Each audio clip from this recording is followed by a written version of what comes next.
Hello, folks. This is International Master John Watson coming from the 2015 Sinquefield Cup in St. Louis. This is the game of the day. The round just finished, the second round. And let me tell you a little bit about what happened. There were a few draws, a few fairly short draws. Anand Giri versus Wesley So actually started out with some very interesting and heavy maneuvering. Giri had a small advantage, but then cashed in too quickly, and the game really petered out into opposite-colored bishops draw. Aronian and Vachier Lagrave against Aronian really was quite tame. I think they were both quite satisfied with the draw after their wins yesterday, so they're in good shape. They have 1.5, and they're tied for second place.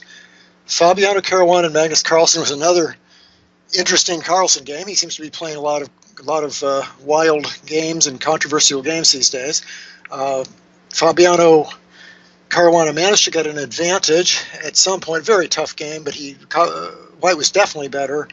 And then the game ended tragically when Caruana blundered right at move 40 at the time control. They were absolutely running out of time. I think both sides were from the looks of it, and Caruana blundered on the very last move. So that's kind of sad, but Magnus Carlsen gets on the scoreboard.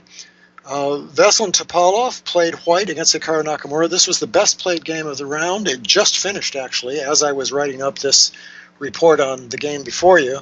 Topalov sacrificed a pawn fairly early on and got the bishop pair. And really, he was a little better, I think, in the opening, and then he was better after sacrificing the pawn. And he maintained pressure the entire game.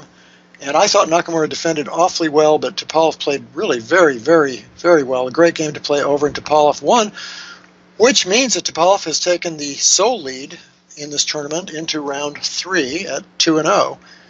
And the last game is Alexander Grischuk versus Vishwanath Anand, and that's what we're going to see right here in front of you. So without further ado, let me just talk about this game a little bit. It's not a incredibly exciting game in terms of tactics or anything like that, but it's instructive and interesting. So Grischuk is White, and Anand is probably willing to play a variety of openings, but he's looking maybe for a Queen's Gambit, and that's what he ends up thinking he's getting. But Grischuk plays this move 2 bishop f4. That's called the London system. In the old days, people used to play this move first and then bishop here, but then there are various controversies about which move goes better first, but this is very common now to put the bishop there first. Now it's sort of a normal London system with d4, d5 in, so that could have come from that order. White plays the normal solid move here, and Black attacks the center. A very good move, very sound and normal. It's if White isn't going to take the center aggressively with c4, Black takes it with c5. And now Grischuk makes a very interesting move. This is a little unusual, and has sort of traditionally been considered sort of harmless, especially in the books, in the various opening books. More common moves are knight here, simple move. But of course, the thing about the knight here is that when the queen does go to b6 in some lines, maybe not even immediately, but this can be a little bit more vulnerable because you haven't done anything about protecting the queen side. That's an oversimplified comment, but that's still basically true.